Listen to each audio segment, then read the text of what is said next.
Astrologia, Psicologia e os 4 Elementos, de Stefano Arroio. Continuação das abordagens diferentes do conhecimento e a questão de prova. Zipporah Dobbins, em 1971, uma psicóloga que trabalha pela integração da astrologia e da psicologia e que na sua clínica usa a astrologia como instrumento fundamental, chama a astrologia de o maior vislumbre tido pelo homem, da ordem unificadora existente no cosmos, vitoriosamente traduzido numa forma cognitiva conceitual, e prossegue dizendo: parece que há 2 linguagens superiores que têm uma aplicação universal como meio de classificar e descrever simbolicamente a realidade. A linguagem da quantidade, que chamamos de matemática, pode ser usada para descrever qualquer coisa que possa ser contada ou medida. Eu gostaria de sugerir à astrologia a linguagem mais universalmente útil da qualidade, e estou absolutamente certa de que antes que se passem muitos anos, os numerosos sistemas de personalidade agora competindo na psicologia moderna desaparecerão silenciosamente e serão substituídos por uma astrologia purificada e única. E será inevitável, pois a astrologia fornece o único sistema no qual há referências externas para as categorias, que são claras, predizíveis e capazes de uma complexidade infinitamente além de qualquer classificação da personalidade inventada pela psicologia. As 2 abordagens diferentes que levam ao conhecimento naturalmente dão origem a 2 tipos de provas: estatísticas ou objetivas e experienciais, também chamadas existenciais. Vamos examinar sumariamente toda essa questão de prova em relação à astrologia.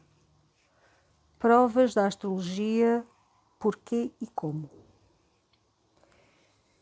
Embora muitos astrólogos modernos, assim como não astrólogos, estejam a realizar estudos estatísticos de premissas astrológicas, devemos compreender que não podemos confiar numa abordagem estatística para explicar todas as coisas, pois muitas áreas de experiência e muitas qualidades essenciais na vida não se prestam a tal estudo. De facto, mesmo quando um estudo estatístico revela correlações de grande importância com frequência, elas não explicam a operação do fenómeno em si.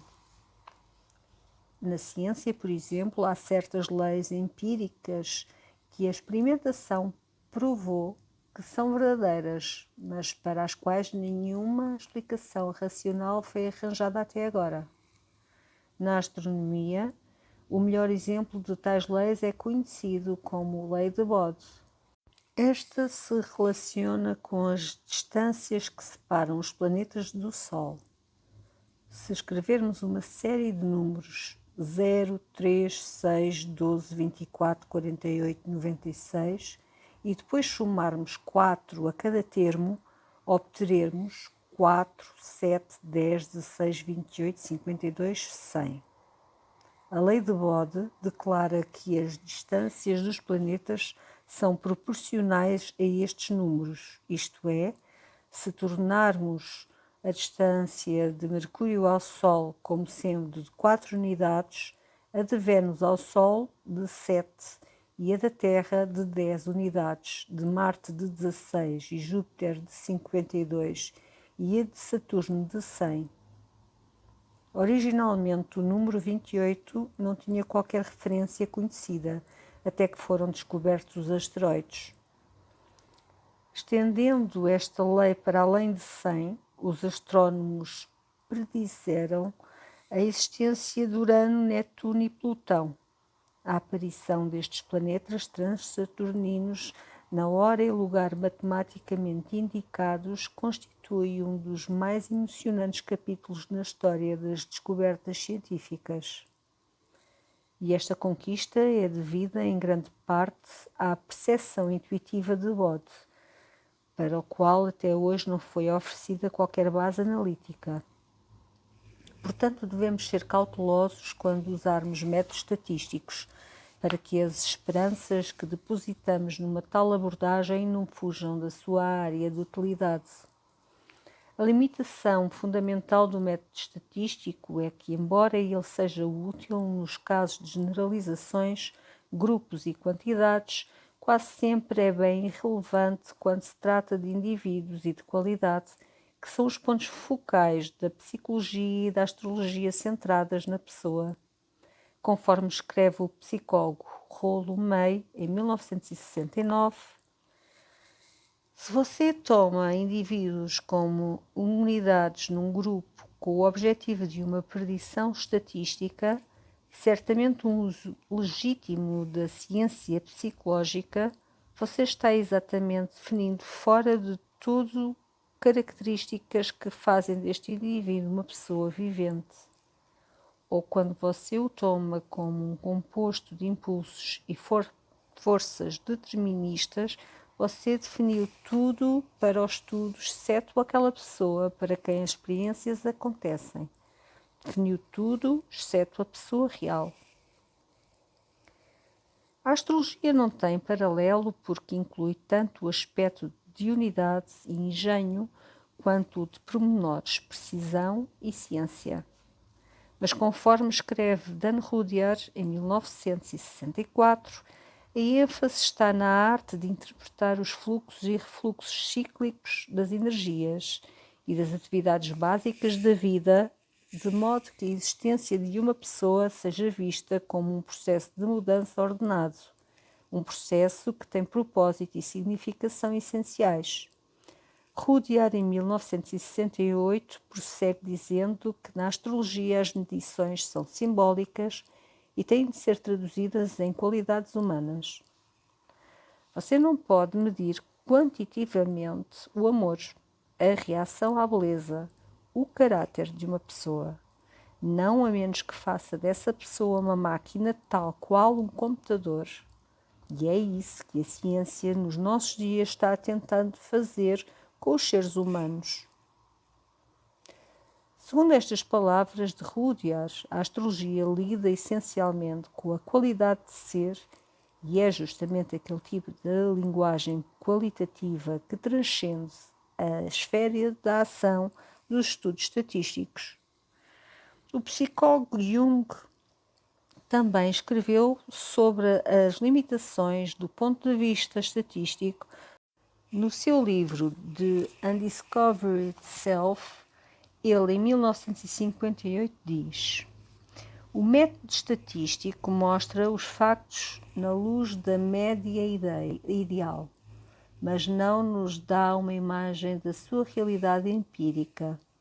Embora refletindo o indisputável aspecto da realidade, ele pode falsificar a realidade real de uma forma por demais desnorteante.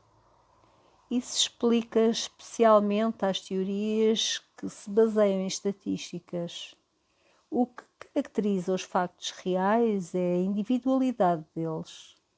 Para não esmiuçar muito, poderíamos dizer que a imagem real não consiste de nada mais além de exceções à regra, e que, em consequência, a realidade absoluta tem predominantemente o caráter de irregularidade.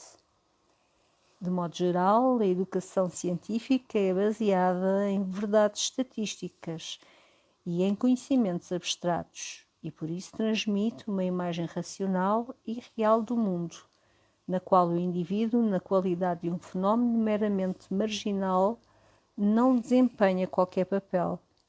O indivíduo, porém, como um dado irracional, é o verdadeiro e autêntico portador da realidade, o homem concreto, em oposição ao homem ideal ou normal, ao qual as declarações científicas se referem. Não deveríamos subestimar o efeito psicológico da imagem estatística do mundo. Ela desaloja o indivíduo em favor das unidades anónimas que se empenham na formação das massas. O facto porque a astrologia lhes fornece fórmulas e combinações incomparáveis de qualidades gerais, arquétipas, dá a ela um lugar eminente como instrumento psicológico ideal. Embora a astrologia lide com princípios arquétipos, veja no capítulo 4, fornece também, através do mapa do nascimento, um símbolo compreensível da singularidade e da individualidade humana. De facto, a razão pela qual a maior parte da astrologia ainda usa uma estrutura geocêntrica é que os aspectos astrológicos de centralização na Terra e de centralização na pessoa são muito mais enfatizados do que qualquer suposta estrutura objetiva. Embora a astrologia tenha sido criticada por esta aparente distorção, permanece o facto de que para as pessoas que estão vivendo no planeta Terra, a Terra é o centro do mundo, da mesma forma que o indivíduo é o centro do seu mundo pessoal. A validade da astrologia pode ser demonstrada com clareza por um tipo de prova que é aplicável ao seu caráter intrínseco. A questão real a ser respondida em qualquer pesquisa sobre a astrologia é se e até que ponto a astrologia é importante e tem um valor essencial aos seres humanos. E no campo psicológico, a questão é saber se a astrologia é útil para o psicólogo e para o cliente. Qualquer outra questão de provar a astrologia é puramente académica. Quando vemos um número crescente de psicólogos e de psiquiatras, assim como uma grande percentagem do público em geral, usando a astrologia e encontrando nela alguma coisa de real valor, devemos presumir que ela é realmente útil. Para aqueles que conhecem o valor de tal técnica, a questão de aprovar ou desaprovar a astrologia nunca surge. Particularmente na psicologia, nos últimos 40 anos, os verdadeiros profissionais de vários tipos de psicoterapia têm estado muitos anos à frente dos teóricos. Portanto, não devemos esperar que a instituição científica e académica apareça com provas em favor da validade das premissas astrológicas. Por amor à perfeição, o apêndice A traz uma lista de estudos científicos e estatísticos que têm relação com a astrologia. Há, todavia, uma outra prova que o filósofo e astrólogo Dan Rudyard chama de prova existencial. Segundo Rudyard, em 1970, somente uma prova existencial pode ser apropriada para as situações que são verdadeiramente individuais. Uma prova existencial não pode ser baseada em categorias gerais. Ela só deriva da experiência pessoal em uma determinada situação envolvendo um complexo conjunto de relacionamentos que jamais é exatamente duplicado. Se a situação produz resultados significativos para um indivíduo, então ela deve ser considerada válida para esse indivíduo. Se depois de ter estudado astrologia e de ter o seu mapa de nascimento corretamente calculado, uma pessoa percebe pela primeira vez que a sequência dos acontecimentos da sua vida faz sentido, acontecimentos que para ela até aquele momento pareciam absolutamente caóticos e sem propósito, se em consequência do seu estudo for capaz de sentir uma direção e um propósito essenciais na sua vida enquanto indivíduo, de perceber como tem bloqueado esta percepção do significado, da orientação e do propósito, então ficou existencialmente provado que a astrologia foi eficaz nesse caso particular. Para muitos astrólogos modernos, a tentativa de fazer da astrologia apenas mais uma ciência do tipo tradicional, isto é, estabelecer correlações estatísticas sobre uma estrutura puramente causal, significaria o sacrifício de muitas coisas na astrologia que são incomparáveis e muito significativas. De acordo com essa opinião, para que isso ocorresse, seria necessário omitir a estrutura cósmica holística da qual a astrologia extrai a sua utilidade e a sua abrangência. Aqueles que querem criar uma ciência astrológica moderna, isto é, querem formulá-la de tal modo que ela passe a ser aceitável para a mente crítica materialista, estão esquecendo o facto de que a maior força disso vem de ela ser a linguagem cósmica mais compreensível e universalmente aplicável que o homem conhece. No que se refere à precisão das medições, o aspecto científico da astrologia certamente existe, mas este é somente um material bruto para a arte da astrologia, e esta arte, esta técnica de aplicar criativamente os fatores científicos, é que jamais poderá ser estendida numa astrologia cientificamente alicerçada e objetivamente verificável. Não somente seria eliminada uma grande parte daquela subtileza astrológica, mas estariam ausentes os significados mais profundos aos quais a mente do homem reage. Conforme escreve Anna Krebo em 1970, fazer isso seria tentar forçar uma linguagem cósmica a se expressar numa estrutura dos nossos limitados conceitos atuais. É possível que esta linguagem, para nós, possa ser traduzível em termos de imagens, relações visuais, gestos e qualidades. O físico suíço Alexander Ruperti, em 1971, expressa uma opinião semelhante. Infelizmente, a atitude científica tende a aumentar o caos ao nível psicológico, porque ela destrói o valor do indivíduo e porque o tipo de existência urbana, controlado pela máquina que ela produziu, também destruiu o senso de participação do homem nos ritmos da vida e da natureza. O homem moderno tende a esquecer que a principal preocupação da ciência é o estabelecimento de leis coletivas unicamente para a aplicação geral. O ambiente que a ciência oferece ao homem não lhe dá nenhum significado ao propósito humano. Dá simplesmente fatos frios e intelectuais que supostamente são imutáveis, mas que, vistos de uma perspectiva mais ampla, poderão mudar facilmente de acordo com o ritmo dos grandes ciclos cósmicos. Qual é a vantagem de tentar manter a astrologia no colete justo do conhecimento científico, quando a sua técnica e filosofia básicas nos permitem escapar da prisão na qual a ciência colocou a mente humanas?